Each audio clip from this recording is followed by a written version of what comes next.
오늘 우리에게 주시는 하나님 말씀은 에스라 2장 55절에서 70절까지의 말씀입니다. 솔로몬의 신하의 자손은 소대 자손과 하소벨의 자손과 부르다 자손과 스바디아 자손과 하딜 자손과 보게렛 하스바임 자손과 아미 자손이니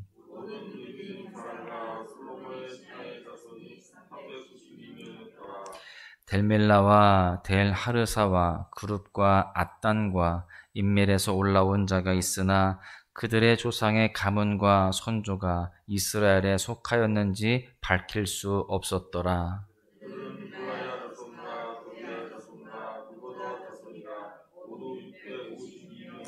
제사장 중에는 하바야 자손과 학고스 자손과 바르실레 자손이니 바르실레는 길르앗 사람 바르실레의 딸 중에 한 사람을 아내로 삼고 바르실레의 이름을 따른 자라.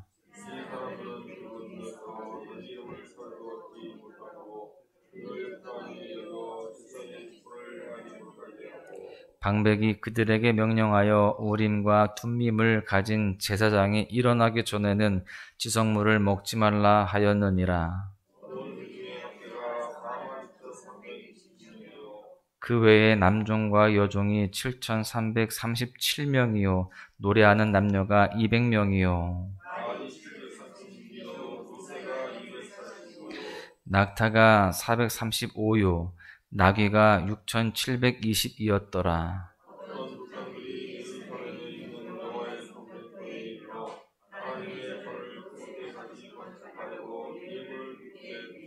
힘 잘하는 대로 공사하는 금고에 들이니 금이 6만 1,000다래기요 은이 5,000만에요 제사장의 옷이 100벌이었더라.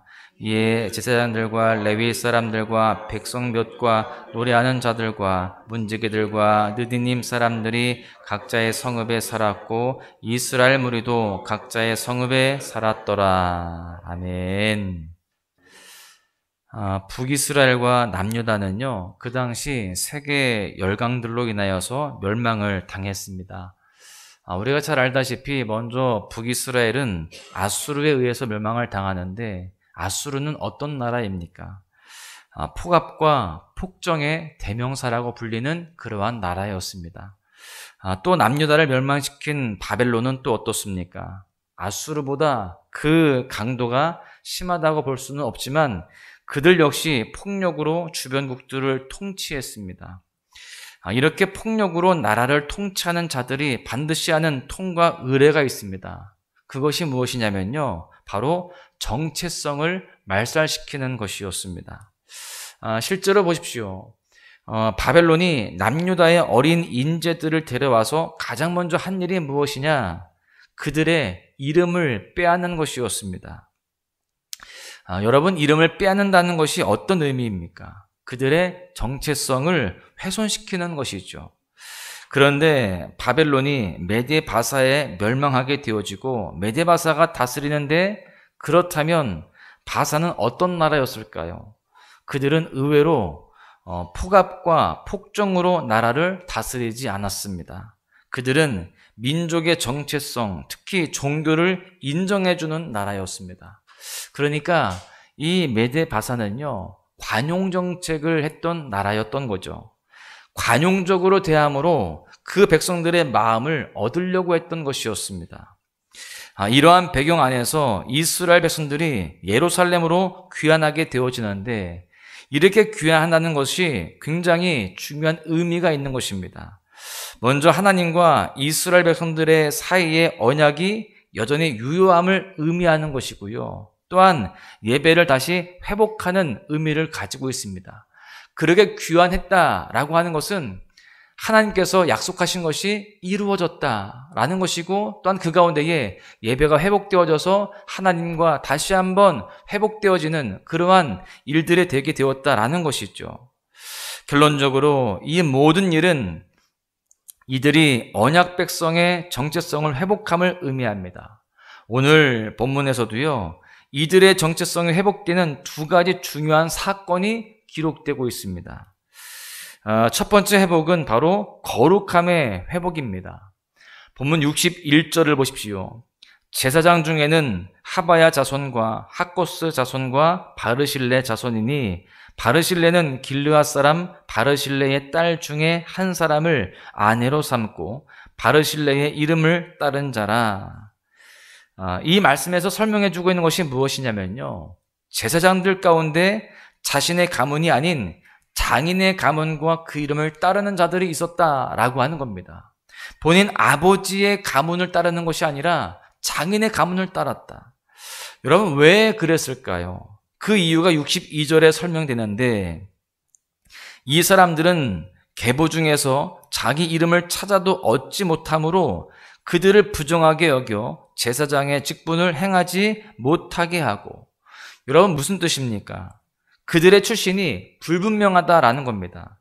그래서 결론적으로 그들에게 제사장의 직분을 정지시키겠다라고 결정을 하게 되었던 겁니다. 실제로 제사장 가문은요, 레위 지파 안에서도 하나님이 선택하신 가문만 맡게 되는 직분이었습니다. 우리는 이 62절을 통해서 두 가지 사실을 알 수 있어요. 첫 번째는 이스라엘 백성들이 70년의 영적 침체기 동안 제사장 가문을 거룩하게 구별하지 않았다라는 사실을 알 수 있습니다. 아무나 그냥 제사장을 세웠던 것이죠. 두 번째 알 수 있는 사실이 무엇이냐? 이제 예배가 회복되어야 하는 이때에 다시 이 제사장 가문의 거룩함, 그러니까 하나님 앞에 구별됨을 회복하려고 했다라고 하는 것입니다. 자격 없는 사람들은 직분을 정지시키면서 다시금 하나님 앞에 구별됨으로 온전함으로 나아가려고 했던 것을 알 수 있죠. 이것은 굉장히 긍정적인 모습이라고 볼 수 있습니다. 하나님께서 원래 말씀하셨던, 또 명령하셨던 그 뜻대로 다시금 회복하려고 하는 몸부림이라고 볼 수 있습니다. 그렇다면 이렇게 가문이 불분명한 제사장들의 복권이 불가능한 것일까요?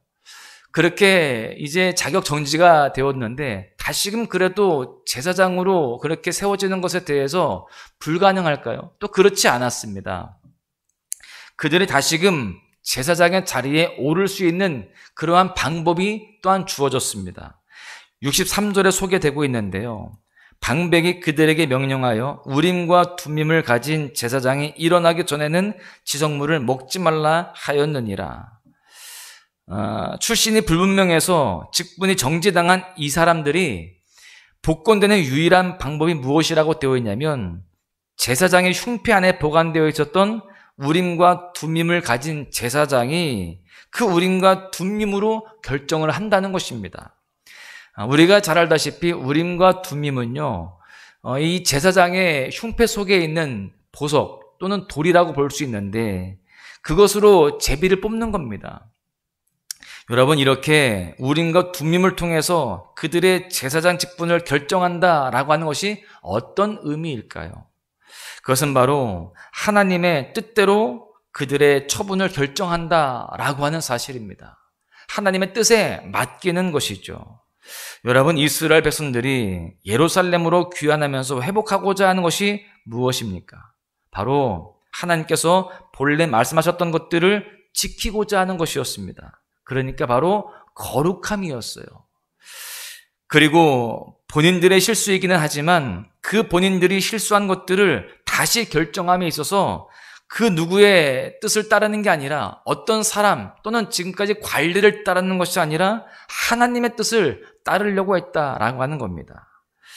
여러분, 그러니까 하나님께서 거룩하게 구별하신 것들을 다시 회복하고자 하는 그 귀한 마음들이 그 이스라엘 백성들 사이에서 일어나게 되었다라는 것을 알 수 있습니다. 여러분, 우리 가운데도 하나님께서 말씀하셨지만 잃어버리고 있었던 거룩함이 회복될 수 있기를 간절히 소망합니다. 그래서 다시금 주님의 뜻 가운데 살아가고자, 주님이 말씀하시는 대로 살아가고자 힘쓰는 우리 모두가 되어야 할 줄로 믿습니다. 두 번째 회복은 자원하는 심령의 회복이었습니다. 포로귀환 1차 명단이 기록된 이 에스라 2장 가운데 영적으로 긍정적인 신호가 하나 더 있는데요. 본문 68절의 말씀을 보십시오. 어떤 족장들이 예루살렘에 있는 여호와의 성전터에 이르러 하나님의 전을 그곳에 다시 건축하려고 예물을 기쁘게 드리되, 이스라엘 백성들은 성전의 터를 바라보면서 성전 건축을 위해서 예물을 드리게 됩니다. 이제 다시 귀환하고 나서 성전을 건축하려고 하는데 돈이 필요하죠. 그래서 그들이 예물을 드리는데 69절에 보시면 그 양이 굉장히 많습니다. 금이 6만 1,000다릭, 은이 5천만에, 그리고 제사장의 옷이 100벌이었습니다. 여기에서 금의 단위가 다릭으로 되어 있는데, 이스라엘 백성들이 예루살렘으로 귀환할 당시에 세계를 제패했던 그 바사의 금 화폐 단위였습니다. 1다릭을 보니까요, 대략 8.4g입니다. 그러니까 두 돈 이쪽 저쪽 되는데, 금 1다릭을 오늘날 화폐 단위로 100만 원 정도로 번다라고 한다면, 본문에 6만 1,000다릭은요, 약 610억 원에 달하는 그러한 금액입니다. 굉장히 큰 금액이죠. 또한 은에 대해서는 마네라고 하는 단위를 썼는데, 바벨론 때부터 시작된 화폐 단위인데요. 이 은 1마네는 대략 570g입니다. 1마네를 34,000원으로 계산을 한다면 본문에 5,000마네는요, 약 1억 7천만 원 정도에 해당하는 거예요. 그러니까 지금 엄청나게 많은 금액의 예물이 들어온 것이라고 확인할 수 있습니다. 그런데 여러분, 이렇게 어마어마한 금액, 많은 양의 예물보다 더 중요한 게 있습니다. 이 수많은 예물을 이스라엘 백성들이 어떤 마음으로 드렸냐, 이게 더 중요한 거거든요. 68절의 말씀을 보게 되면 기쁘게 이 예물을 드렸다라고 기록이 되어 있습니다. 우리는 수많은 예배를 드릴 수 있고 또 수많은 예물을 드릴 수 있습니다. 그런데 이것이 없으면 우리는 공로주의와 형식주의에 빠질 수 있습니다. 여러분, 이것이 무엇일까요? 바로 자원하는 심령입니다. 하나님과 가장 친밀한 예배자였던 다윗이 밧세바와의 간음 사건 이후에 하나님과의 관계가 멀어지게 되었습니다. 그러나 다윗이 후에 자신의 죄를 깨닫고 하나님께 간절히 구한 것이 있어요. 시편 51편 12절의 말씀을 보십시오. 주의 구원의 즐거움을 내게 회복시켜 주시고 자원하는 심령을 주사 나를 붙드소서. 다윗이 하나님께 구한 것 중에 하나가 바로 자원하는 심령이었습니다. 여러분, 우리가 때때로 영적인 침체기를 왜 걷게 될까요? 바로 하나님을 기뻐하고 즐거워하는 자원하는 심령이 없기 때문에 그렇습니다. 하나님을 기뻐하고 하나님 앞에 늘 사모함으로 나아가는 그 자원하는 심령이 없을 때 우리는 영적 침체를 걷게 될 수밖에 없다라고 하는 겁니다. 그래서 우리는 하나님을 더욱더 사모하고 또 그 하나님을 기뻐하는 심령으로 살아가야 할 줄로 믿습니다. 이 자원하는 심령은요, 우리가 주님 앞에 나아가면 나아갈수록 또 그렇게 주님을 사모하면 사모할수록 그렇게 더 커지고 더 깊어지는 줄로 믿습니다. 그래서 우리가 이렇게 하루를 시작하며 주님 앞에 나아가야 되는 것이고요. 소망의 묵상을 통하여서 더욱더 주님을 알아가고자 주님과 교제하고자 힘써야 되는 것입니다. 그럴 때 우리 마음 가운데에 자원하는 심령들이 더 깊어지고 커지며 더 온전하게 될 줄로 믿습니다. 오늘 이 시간에도요, 주님 앞에 기도하실 때 하나님께 이 자원하는 심령을 구해야 됩니다. 그러므로 인하여서 우리가 드리는 이 모든 예배와 예물과 기도 가운데에 하나님과의 친밀함을 더욱더 많이 누려야 할 줄로 믿습니다. 결론의 말씀을 드립니다. 예루살렘으로 귀환함에 있어서 성전 건축이라고 하는 이 미션은 굉장히 중요합니다. 그러나 그것보다 더 중요한 것은 성전 건축을 왜 해야 하느냐라고 하는 거예요. 오늘 본문을 통해서 남유다 백성들은 두 가지를 회복하게 됩니다. 바로 거룩함과 자원하는 심령이에요. 사랑하는 소망가족 여러분, 오늘 하루 이 두 가지가 회복될 수 있기를 소망합니다. 그래서 하나님 앞에 뜻을 따르고자 하는 거룩함으로, 또한 하나님 앞에 기쁨으로 헌신하는 자원하는 삶으로 살아가시기를 간절히 소망합니다. 그러한 모습으로 주님 앞에 영광 올려드리고 삶의 놀라운 승리를 거두시는 복된 날 되시기를 주님의 이름으로 간절히 축원합니다. 기도할 수 있는데 왜 걱정하십니까?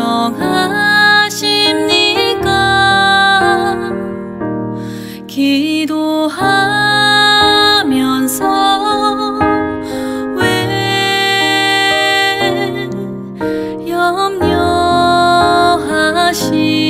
염려하십니까?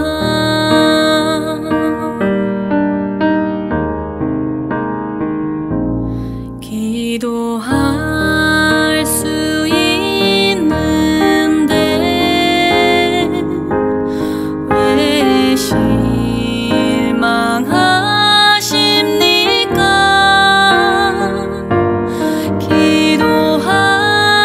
기도하면서 왜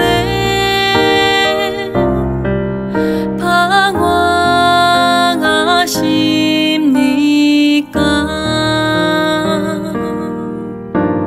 주님 앞에 무릎 꿇고 간구해 보세요. 마음을 정결하게 뜻을 다하여 기도할 수 있는데 왜 걱정하십니까?